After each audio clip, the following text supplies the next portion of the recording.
آج ہمارے سامنے جو مواد ہے وہ کسی بھی ملک کے قانونی عمارت کا ایک طرح سے نقشہ ہے، یعنی اسلامی جمہوریہ پاکستان کا آئین۔ لیکن ہم پورے آئین کا جائزہ نہیں لے رہے، بلکہ اس کے ایک بہت ہی آپ کہیں کہ خاص حصے کا، جو یہ بتاتا ہے کہ اس نقشے میں تبدیلی کیسے کی جا سکتی ہے۔ اور یہی وہ حصہ ہے جو کسی آئین کو یا تو ایک زندہ دستاویز بناتا ہے جو وقت کے ساتھ بدل سکے، یا پھر پتھر کی ایک ایسی لکیر جسے بدلنا تقریباً ناممکن ہو۔ ہم بات کر رہے ہیں آئین میں ترمیم کے طریقہ کار، یعنی حصہ 11 کی۔ بالکل، ہمارا مقصد آج یہ سمجھنا ہے کہ ملک کے سب سے بڑے قانون کو بدلنے کا طریقہ کیا ہے، یہ اتنا پیچیدہ کیوں ہے، اور اس عمل میں کون کون سے حفاظتی اقدامات یعنی چیکس اینڈ بیلنس رکھے گئے ہیں۔ آئیے اس کی گہرائی میں اترتے ہیں۔ جی، یہ ایک بہت اہم موضوع ہے، کیونکہ کسی بھی آئین کی اصل طاقت صرف اس کے الفاظ میں نہیں ہوتی، بلکہ اس بات میں ہوتی ہے کہ ان الفاظ کو کتنی آسانی یا مشکل سے تبدیل کیا جا سکتا ہے۔ یہ عمل استحکام اور لچک کے درمیان ایک نازک توازن ہے۔ تو آئیے اسی توازن کو سمجھتے ہیں۔ شروعات ہوتی ہے آرٹیکل 238 سے، جو بہت سیدھا سادہ ہے۔ یہ کہتا ہے کہ آئین میں ترمیم مجلس شورا یعنی پارلیمنٹ کے ایک ایکٹ کے ذریعے کی جا سکتی ہے۔ بس ایک جملے میں پوری بات۔ بالکل، یہ آرٹیکل صرف یہ بتاتا ہے کہ کون ترمیم کرے گا، اور وہ ہیں عوام کے منتخب نمائندے۔ لیکن اصل کہانی، ساری پیچیدگیاں اور شرائط وہ آرٹیکل 239 میں ہیں۔ اگر آرٹیکل 238 ایک دروازہ ہے، تو آرٹیکل 239 اس دروازے پر لگے ہوئے کئی تالوں کی تفصیل ہے۔ اچھا، اور ان تالوں میں سب سے پہلا اور شاید سب سے بڑا تالا وہ 2/3 اکثریت کی شرط ہے۔ ترمیمی بل کو ایوان کی کل رکنیت کے کم از کم 2/3 کی حمایت سے منظور ہونا چاہیے۔ یہ بات بہت اہم ہے۔ یہ صرف موجودہ اور ووٹ دینے والے اراکین کی اکثریت نہیں ہے۔ جی، یہ کل نشستوں کی 2/3 اکثریت ہے۔ اس کو اس طرح سمجھیں کہ اگر پارلیمنٹ ایک عمارت ہے، تو ایک عام قانون منظور کرنا اس عمارت میں ایک دیوار پر نیا رنگ کرنے جیسا ہے۔ اس کے لیے سادہ اکثریت کافی ہے۔ لیکن آئین میں ترمیم کرنا اس عمارت کی بنیادوں کو تبدیل کرنے کے مترادف ہے، اور اس کے لیے آپ کو نہ صرف موجودہ مکینوں کی، بلکہ آپ کہہ سکتی ہیں پوری عمارت کے ڈھانچے کے ماہرین کی بھاری اکثریت سے منظوری درکار ہوگی۔ یہ وہی 2/3 اکثریت ہے۔ تو یہ شرط صرف ایک رکاوٹ نہیں، بلکہ یہ ایک طرح کا سیاسی کولنگ سسٹم ہے۔ یہ جماعتوں کو مجبور کرتا ہے کہ وہ وقتی سیاسی لڑائیوں سے اوپر اٹھ کر قومی مفاد پر اتفاق کریں۔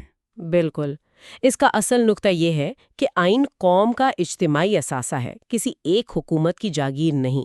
اس لیے اس میں تبدیلی کے لیے بھی قوم کی اجتماعی رضامندی کی ایک بہت اونچی سطح درکار ہے۔ اور پاکستان جیسے نظام میں، جہاں کسی ایک پارٹی کو شاذ و نادر ہی اتنی بڑی اکثریت ملتی ہے، یہ شرط یقینی بناتی ہے کہ اپوزیشن کو ساتھ ملائے بغیر آئین کو چھیڑا نہ جا سکے۔ ٹھیک ہے، تو یہ 2/3 کی شرط تو بہت سخت ہے۔ میں یہ سوچ رہا تھا کہ عملی طور پر یہ بل پارلیمنٹ میں کیسا سفر کرتا ہوگا؟ یعنی اگر ایک بل قومی اسمبلی میں پیش ہوتا ہے، تو وہاں سے منظوری کے بعد اس کا اگلا پڑاؤ کہاں ہوتا ہے؟ ہاں، اس کا ایک پورا راستہ ہے۔ فرض کریں بل قومی اسمبلی میں پیش ہوا اور وہاں 2/3 اکثریت سے منظور ہو گیا۔ اس کے بعد اسے دوسرے ایوان یعنی سینٹ میں بھیجا جاتا ہے۔ اب یہاں 2 صورتیں ہو سکتی ہیں۔ پہلی تو سیدھی سادی ہوگی کہ سینٹ بھی اسے اسی طرح 2/3 اکثریت سے منظور کر لے۔ جی، اگر سینٹ بغیر کسی تبدیلی کے اسے اپنی کل رکنیت کی 2/3 اکثریت سے منظور کر لے، تو بل دونوں ایوانوں سے پاس ہو کر سیدھا صدر کے پاس منظوری کے لیے چلا جاتا ہے۔ یہ سب سے آسان راستہ ہے، حالانکہ یہ بھی آسان نہیں۔ لیکن اگر سینٹ اس میں کوئی تبدیلی کرنا چاہے تو وہ کہہ سکتی ہے کہ ہمیں یہ بل منظور ہے، لیکن ہم اس میں یہ چھوٹی سی ترمیم تجویز کر رہے ہیں۔ یہ ایک زیادہ پیچیدہ اور دلچسپ صورتحال ہے۔ سینٹ اس بل میں ترمیم کر سکتی ہے، لیکن اس ترمیم کو بھی سینٹ کی 2/3 اکثریت سے منظور ہونا ضروری ہے۔ اس کے بعد یہ ترمیم شدہ بل واپس پہلے ایوان یعنی قومی اسمبلی کے پاس جائے گا۔ اور پھر قومی اسمبلی کو بھی ان نئی ترامیم کو اپنی 2/3 اکثریت سے منظور کرنا ہوگا۔ تو اس کا مطلب یہ کہ عمل کے ہر قدم پر ہر تبدیلی پر وہی بھاری اکثریت کا تالا لگا ہوا ہے۔ یہ تو ایک طرح کا ڈبل چیک ہے۔ بالکل، یہ اس بات کو یقینی بناتا ہے کہ دونوں ایوان کسی بھی ترمیم پر مکمل طور پر متفق ہوں۔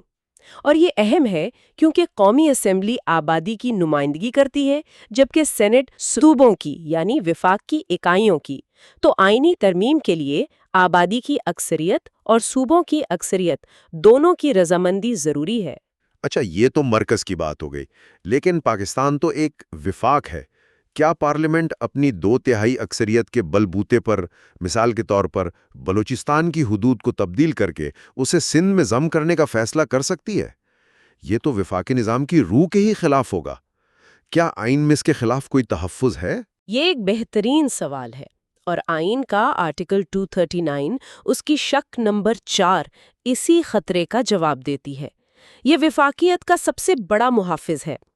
یہ شق کہتی ہے کہ اگر کوئی آئینی ترمیم کسی صوبے کی حدود کو تبدیل کرنے سے متعلق ہے تو پارلیمنٹ کے دونوں ایوانوں سے منظوری کے بعد بھی وہ صدر کے پاس نہیں بھیجی جا سکتی۔ تو پھر کیا ہوتا ہے؟ اسے روکا جاتا ہے؟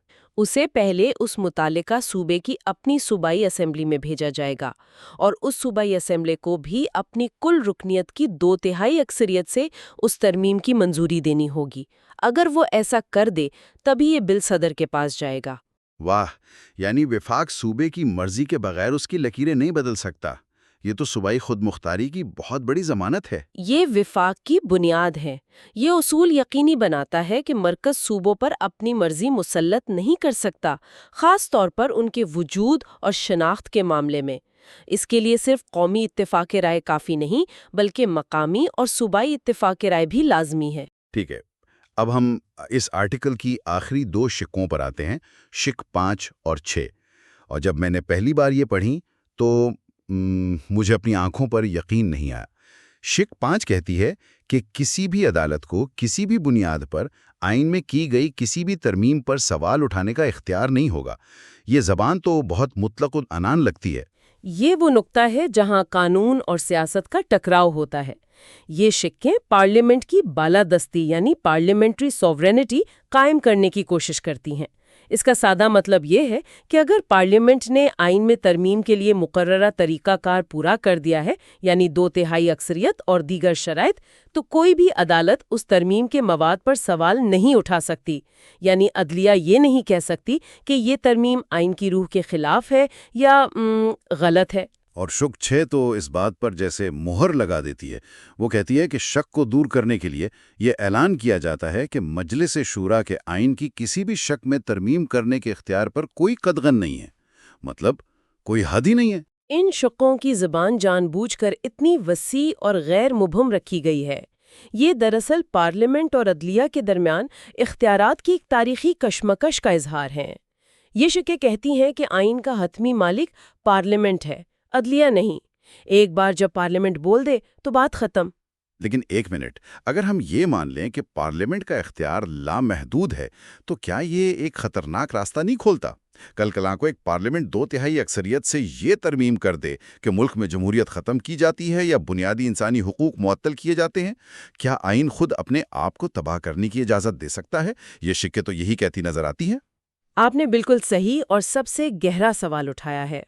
یہ دنیا بھر کی آئینی بحث کا مرکز رہا ہے۔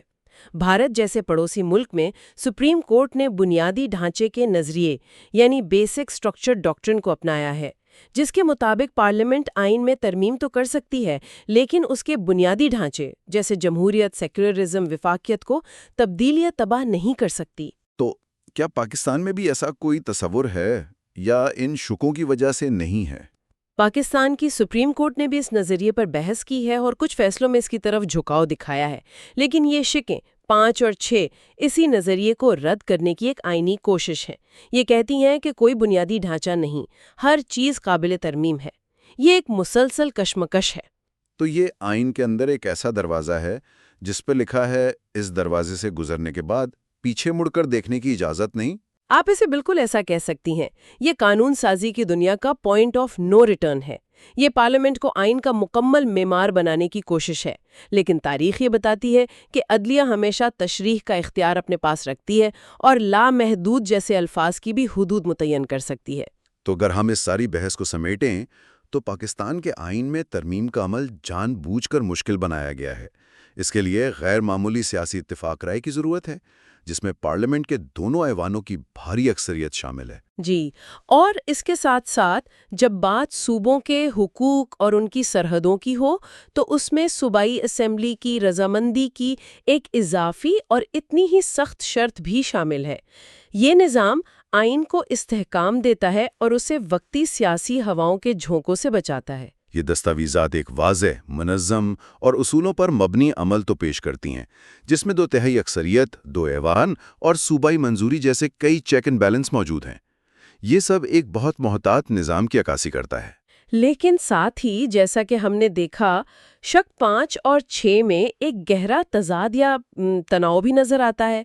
ایک طرف اتنا محتاط اور پیچیدہ طریقہ کار ہے اور دوسری طرف پارلیمنٹ کے ترمیم کرنے کے لامحدود اختیار کا ایک بے لگام اعلان، ایک ایسا اختیار جسے واضح طور پر عدالتی نظر ثانی سے بھی بالا تر قرار دیا گیا ہے۔ اور یہی بات غور کے لیے ایک حتمی سوال چھوڑ جاتی ہے۔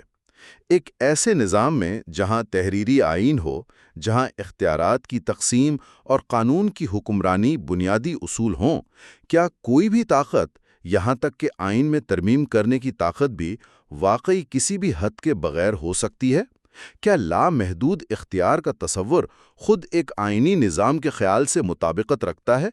یا پھر ہر آئین میں کچھ ایسی نادیدہ سرخ لکیریں ہوتی ہیں جنہیں عبور نہیں کیا جا سکتا، چاہے آئین کے الفاظ کچھ بھی کہیں؟ You are watching Legal Gupshup and GK with MD, your source for legal, historical, and breaking news.